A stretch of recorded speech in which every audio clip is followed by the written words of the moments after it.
Money plant का पौधा यदि सूख रहा है, पत्तियां पीली हो रही हैं, तो अपने किचन से निकालकर मात्र एक इस चीज़ का इस्तेमाल करके आप अपने मनी प्लांट के पौधे को हरा भरा और घना कर सकते हैं।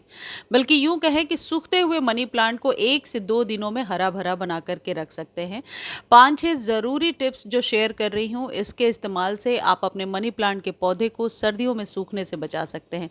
बल्कि इस खाद का इस्तेमाल आप गर्मियों में पूरे साल कर सकते हैं। सबसे पहली टिप ये है कि यदि मनी प्लांट के पत्ते जो नीचे जड़ों के पास जो पत्ते होते हैं, वो यदि सूख रहे हैं तो उन्हें आप मैन्युअली हटा दीजिए। और इसमें कोई टेंशन वाली बात भी नहीं है, क्योंकि मनी प्लांट की रूट्स आपको पता है शैलो होती हैं और कई बार इनकी पत्तियां मिट्टी में टच होने की वजह से सूखने लगती हैं, जैसे मेरे पौधे में आपको दिख रही हैं।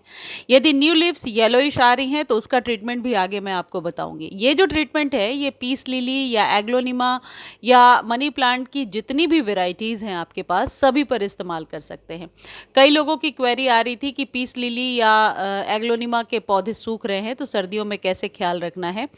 तो वीडियो वैसे तो एग्लोनिमा पर सेपरेट वीडियो मैंने 2 दिन पहले शेयर किया है, आप जाकर के देख सकते हैं। और डिटेल में यदि ऑर्गेनिक खाद के बारे में जानना चाहते हैं या तुलसी के पौधे की केयर कैसे करनी है, तो आप मेरे एवरग्रीन वाले चैनल पर जाकर देख सकते हैं।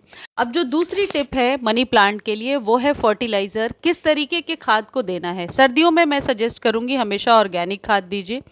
ये जो चावल का पानी है, इसमें कैल्शियम, मैग्नीशियम, पोटेशियम बहुत ही ज़्यादा मात्रा में होता है, आयरन भी होता है। सभी के घरों में ये फ्री में उपलब्ध है। यानी चावल कुक करने के पहले जब हम वॉश करते हैं तो इस तरीके से जो वाइट वाटर जो निकलता है, इसे आप अपने मनी प्लांट पर डालिए और इसे अच्छे से छान करके स्प्रे बॉटल में भर के मनी प्लांट के पौधे पर स्प्रे कीजिए।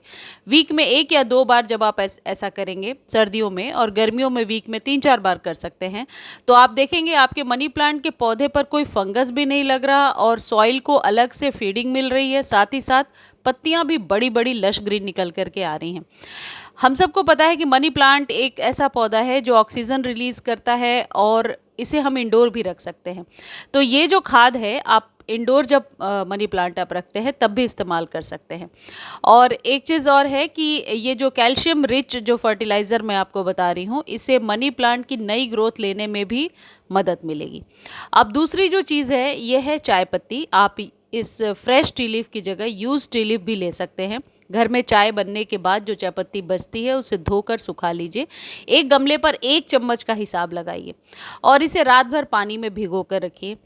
आप सभी के घरों में प्याज के छिलके निकलते होंगे। प्याज के छिलकों में बहुत ही बढ़िया एनपीके की क्वालिटी होती है। जो मार्केट से हम एनपीके खरीदते हैं, उससे ज़्यादा ही पावरफुल होगा, ये कम नहीं होगा। इस प्याज के छिलके को रात भर पानी में भिगोना है। यदि गर्मी का दिन है तो रात भर, सर्दी में आप 2 रातों तक भी भिगो करके रख सकते हैं। और फिर इन दोनों को 1-1 ग्लास मिक्स कीजिए और अपने मनी प्लांट के पौधे में दे दीजिए। ये जो चायपत्ती का पानी है, इसे आप स्प्रे कर सकते हैं, लेकिन प्याज के पानी से स्प्रे ना करें क्योंकि स्मेल बहुत फैलती है। लेकिन रूट्स में डालें।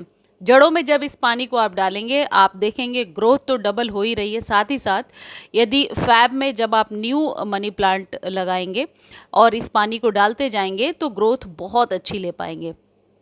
कई लोगों की क्वेरी है कि मनी प्लांट को रीपॉट कब करें या कटिंग कब लगाएं।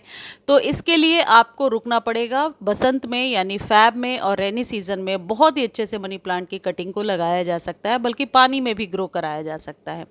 मनी प्लांट की चाहे तो आपके पास कोई भी वैरायटी हो, सबके लिए 5 से 6 इंच का कंटेनर ही बेहतर होता है। यदि आप ज़मीन में लगा रहे हैं, इसी खाद को आप डबल ट्रिपल करके ज़मीन में भी दे सकते हैं।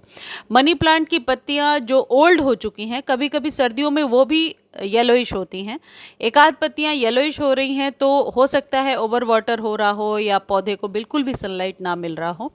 लेकिन लगातार पत्तियां येलोइश हो रही हैं तो सबसे पहले आप ध्यान दीजिए कि हो सकता है वाटर लॉक्ड हो रहा है, पॉट में बहुत ज़्यादा पानी आप डाल रहे हैं। मनी प्लांट को सर्दियों में वीक में 1 या 2 बार ही पानी दीजिए। गर्मियों में आप 1 दिन गैप करके या डेली वाटरिंग कर सकते हैं। डिपेंड करता है कि किस तरीके का सॉइल मीडिया आपने बनाया है। यदि सॉइल में आपने कोकोपीट डाला है तो पानी का विशेष ध्यान रखिए। और यदि न्यू पौधा आप खरीद करके ला रहे हैं अभी, तो सैंड ज़रूर 20 to 30% आप सॉइल में मिलाइए, बाकी में गार्डन सॉइल और कंपोस्ट मिला करके मनी प्लांट को लगा दीजिए। वैसे मनी प्लांट को कोई हेवी फर्टिलाइज़र की ज़रूरत तो नहीं पड़ती है, लेकिन इसकी ग्रोथ को आप यूँ कह सकते हैं लगातार ग्रोथ लेने के लिए आपके किचन में जो चीज़ें उपलब्ध हैं वही एनफ होती हैं। प्याज के छिलके का पानी और ये जो चाय पत्ती का कॉम्बिनेशन है, ये मनी प्लांट के लिए बेहतर होता है। चावल वाला पानी आप मनी प्लांट पर सालों भर दे सकते हैं। यदि आप किसी भी वजह से प्याज नहीं खाते हैं या आपके घर में प्याज के छिलके अवेलेबल नहीं हैं, तो सिर्फ चाय पत्ती के पानी को घोल करके आप मनी प्लांट में दे दीजिए। नाइट्रोजन की बहुत अच्छी मात्रा आपके पौधे को मिलेगी और न्यू ग्रोथ लेने में ये सहायक होगा। जनवरी के शुरू में दीजिए क्योंकि इसका डोरमेंसी टाइम अब ख़त्म हो गया है और मनी प्लांट पर अब न्यू ग्रोथ होने लगेगी। मुझे उम्मीद है ये वीडियो आपको बहुत अच्छी लगी होगी। वीडियो अच्छी लगती है तो चैनल को लाइक, शेयर और सब्सक्राइब कीजिए। और हाँ, ये मेरा न्यू चैनल है तो प्लीज़ इसको आप लोग सब्सक्राइब ज़रूर कर दीजिए। और खाद वगैरह की ज़्यादा जानकारी के लिए आप प्रियाज बालकनी गार्डन पर या एवरग्रीन गार्डन पर जाकर देख सकते हैं। ये चाय पत्ती मैं ड्राई फॉर्म में देकर आपको दिखा रही हूँ कि 1 चम्मच ही एक गमले में डालना है। यदि आप लिक्विड फॉर्म में नहीं देना चाहते हैं तो फिर इसे 15 दिनों पर 1 चम्मच दे सकते हैं। कोई भी खाद आप दे रहे हैं 7 दिनों से लेकर के 15 दिनों के बीच का एक गैप ज़रूर मेंटेन कीजिए, क्योंकि जो खाद आप दे रहे हो सॉइल में जाकर प्रोसेस करे, इसके लिए आपको वेट करना चाहिए। मनी प्लांट को अब आप पूरे दिन के सनलाइट में रखिए, अप्रैल तक पानी का विशेष ध्यान रखिए। मुझे उम्मीद है ये जानकारी आपको अच्छी लगी होगी। धन्यवाद।